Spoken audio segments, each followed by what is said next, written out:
Hello everyone and welcome to another HAES reading. Today we're covering Hot and Heavy, Fierce Fat Girls on Life, Love, and Fashion. Edited by Virgie Tovar, and the introduction is done by Virgie too. Even though this seems like a compilation sort of book, because it's edited by Virgie, I'm almost thinking it might be fun. I need to see how many books Virgie has written, but I'm starting to feel like maybe doing just a Virgie Tovar summer where we look at the books that she's written plus her podcast and then some of her infamous videos. I feel like that would be a really fun summer. What do you guys think? So the introduction isn't very long, so I was just going to go ahead and read it out loud and we'll kind of react as we go. I was born into a world where fat women are outlaws. A band of lawless revolutionaries fighting against myopic standards of beauty and archaic forms of femininity. A world where fat women are like Che Guevara meet RuPaul, like Thelma and Louise meets Madonna, and stuff of fantasies and legends. The stuff of fantasy and legends.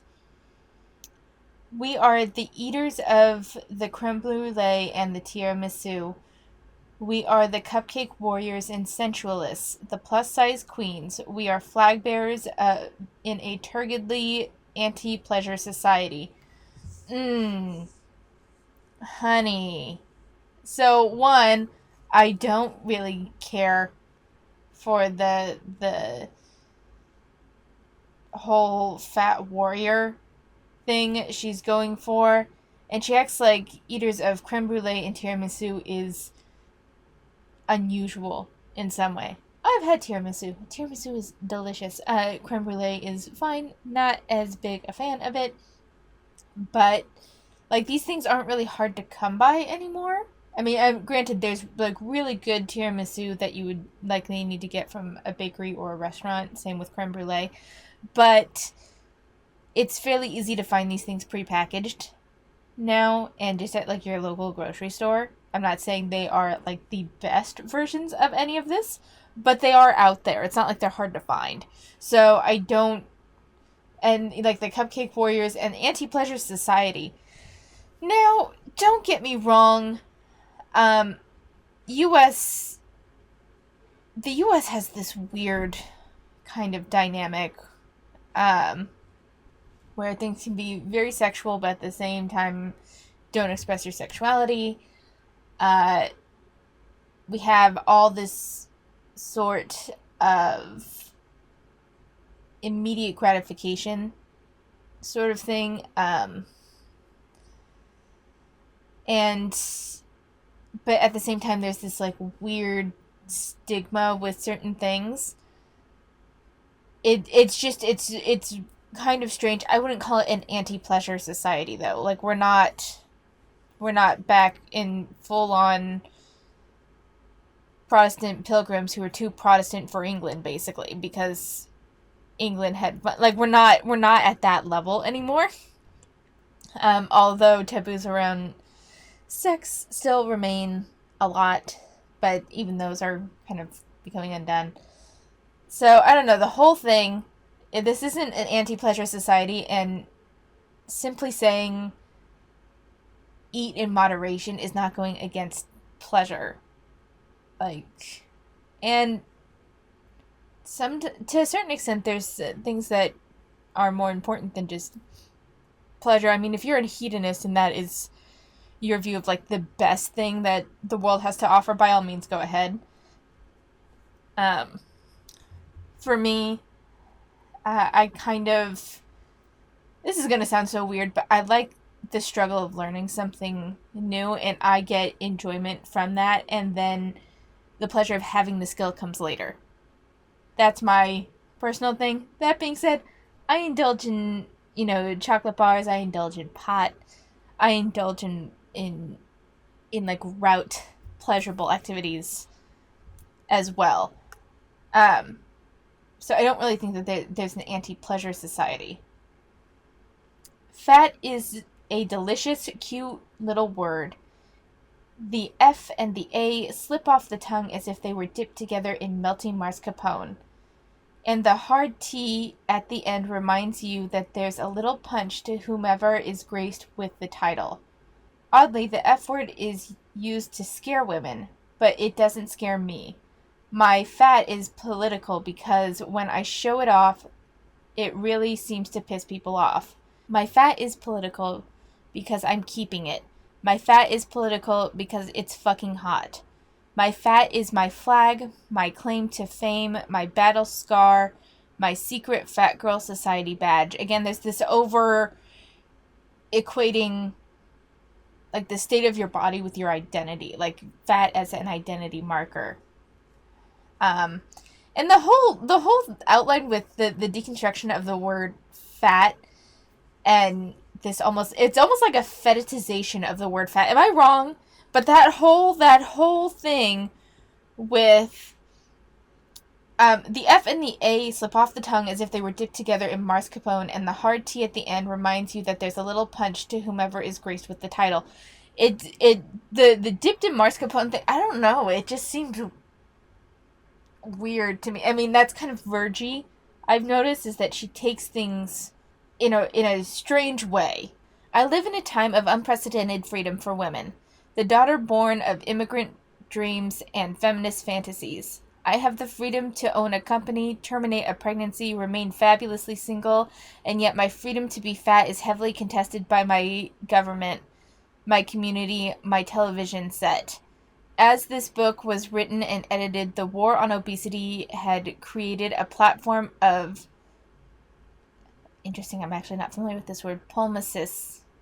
I'll look that up real quick. So, the war had created a platform of pulmosis, which are just people that argue against the rhetoric. So, technically, I think, given my understanding of the word that I just looked up, I would be a pulmosis against the fat acceptance community. So, anyway, to comment on the immorality of fat parents and for scientists to describe the alleged dumbing effects of fat on the brain. So here's the thing. For this paragraph, there was something specifically that I wanted to address. I find it absolutely baffling how she says she has the freedom to terminate a pregnancy, but fat is like the big thing that she's oppressed by. Now, granted, this was written a few years ago. Let's see if we can find... I don't think the digital copy lets us... Oh, copyright page. There we go. I want to see the copyright page. So this was written in 2012. So, granted, some things have changed, but, like, let's not pretend that abortion, the ability to terminate pregnancies, hasn't been, like, this ongoing thing for years. Alright, it has definitely gotten worse recently in Texas, and there was another state that I'm not remembering where, like, people can now sue people that try to get abortions and those that administer abortions. So, but that is somehow lesser. That is somehow lesser than being fat. Are you kidding me? Are you kidding me? Woman that desperately, let's say health, let's say just the trifecta of health reasons, they don't feel in a good emotional or mental state to have the baby, and their economic situation puts them at a severe disadvantage for having a child and being able to support that child and feed that child. And there's just a multitude of reasons for this person to have the abortion, and they want the abortion. But their state doesn't allow it, and they have to drive out of state. They have to take time off work. They have to come up with the money, because it's not like abortions are free. I think they're like... I actually don't know how much an abortion is, but... like, there's so many barriers to terminating a pregnancy, and that is if the next state over doesn't go through that whole thing of where they require the pregnant person to sit and be coached as to how they're killing their baby before they sign off, and actually are able to get the abortion, and that there's like the time that eats up more time within the window of when they could have the abortion. Like, that is somehow lesser than you being fat and there being a war on obesity and there being diet food that you don't have to eat. It's a little harder for you to find clothing. And that is a bigger form of oppression than everything that goes around the pro-life, pro-choice debate and the laws that are enacted against it. Are you kidding me? Are you fucking kidding me? It's just, it's baffling. It's absolutely baffling. As Don Kulik and Anne Minnelli succinctly stated in Fat, the Anthology of an Obsession, it isn't just a chemical or biological fact, it is also the supremely cultural fact. Discussions of fat people, especially women, become texts, documents, artifacts that we must dissect, analyze, and explore. As the deeply flawed public health sector decries fatness as a medical pathology, an epidemic that threatens the Western world, we can hear the familiar sounds of an age-old reminder, be good. In the face of such platitudinous admonitions. Let's see, admonishments, so admonitions. I think this is supposed to be admonishments, now that I think about it.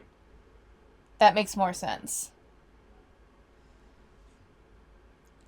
Stands a bunch of big-ass, mouthy fat girls who wear fuchsia and feathers, who walk out in the world with bellies exposed and middle fingers raised. Take heed, our bodies, our attitudes belie the polemics, unveil the truth that being good doesn't get you much besides the title. Our day in the sun is only as far as we make it, and for girls willing to forsake good, there is deliciousness of a different kind to be had. I really hate this, because this has so much the well-behaved women rarely make history sort of argument, which is often taken in a way outside of what the quote was originally meant.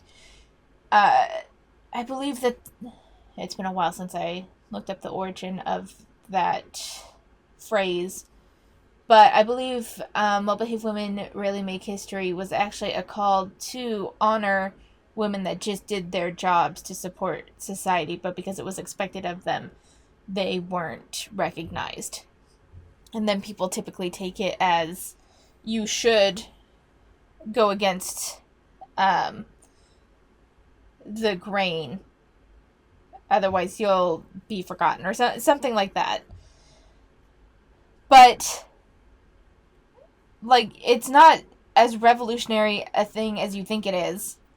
It's not revolutionary at all to be a fat woman that rails against people for not wanting to be fat. Like, this isn't as revolutionary a thing as you think it is. It's so you forsake good. No, I gotta be honest, that whole morality argument of having morality around food, I don't really understand, because that's not, like, when you say good food or bad food, you're not saying this is good, proper food, and this is evil, bad food. That's not the way the good and bad are used, at least in my mind. It's more of good meaning nutritionally dense, and bad meaning not very nutritionally dense, but calorically very high. Like, it wasn't necessarily meant as morality-wise as much as it was a shorthand of nutrient-dense food versus non-nutrient-dense food. But whatever. In soliciting submissions for Hot and Heavy, I asked fierce, fabulous women to tell the stories of how exactly they came to be that way. The thing called fierce is a single word meant to capture an infinite number of possibilities. It is not a single destination arrived at through the same infallible process. In my life, fierce looks like pencil skirts and cleavage, burlesque stardom and satin sheets. But we each decide what this word means to us, to do fierce the way that we do fierce. And what you're about to read are the ways that 31 women walk in fierce fatness, one for every day of the month. When I conceived the idea for this book, I thought this will be my chance to show the world how hot and amazing and fabulous fat girl life can be. And as with any project of fabulous making, I secretly sought to hide the stories that complicate what fabulous really is. As a burlesque performer, I can tell you that fabulous looks flawless. When we're on stage, no hair seems out of place, no sequin seems amiss. When we're backstage, we are madly sewing things into other things and gluing stuff to other stuff. And we do this to create an experience of perfection for the audience. If we can be that for you, then some part of us can be perfect too. We hold your expectations and they nourish us. So I secretly sought to hide the stories that complicate what fabulous really is. So does that mean she omitted things that went against her narrative? And the thing is that the whole thing with my life is amazing and I'm fabulous with the fat logic people, because they're very focused on being fat and stuff. That whole look how fabulous my life is seems to revolve around eating huge amounts of food or indulging in, look, I'm so amazing, I have a croissant every day or something. And it's like, I don't care. No one really cares. I mean, if that's your idea of living your fullest life, I mean, great. I'm glad for you.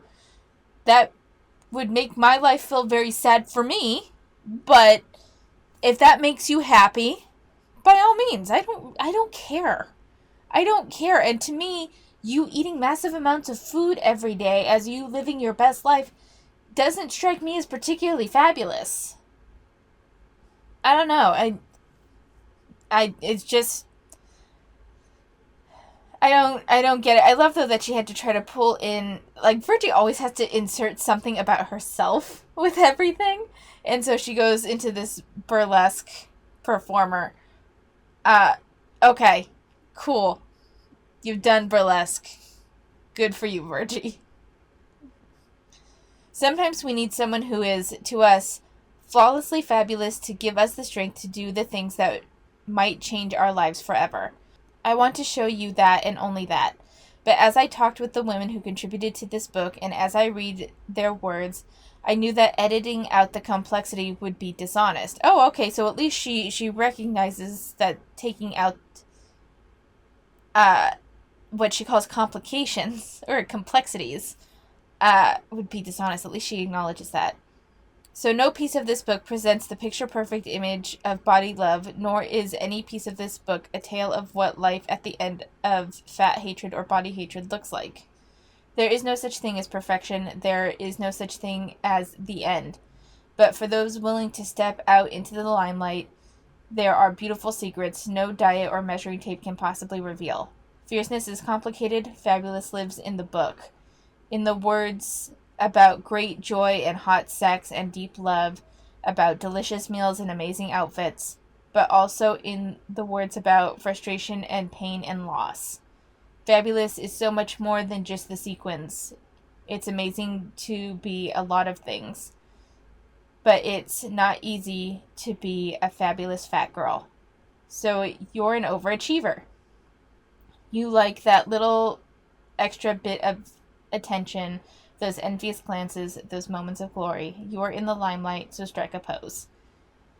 Again, their ideas of living...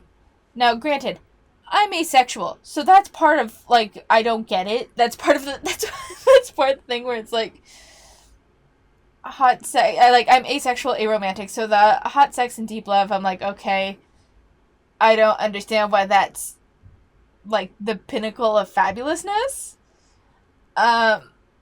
And the whole eating delicious meals and amazing outfits, great. I love a nice outfit, a very flattering outfit as much as the next person.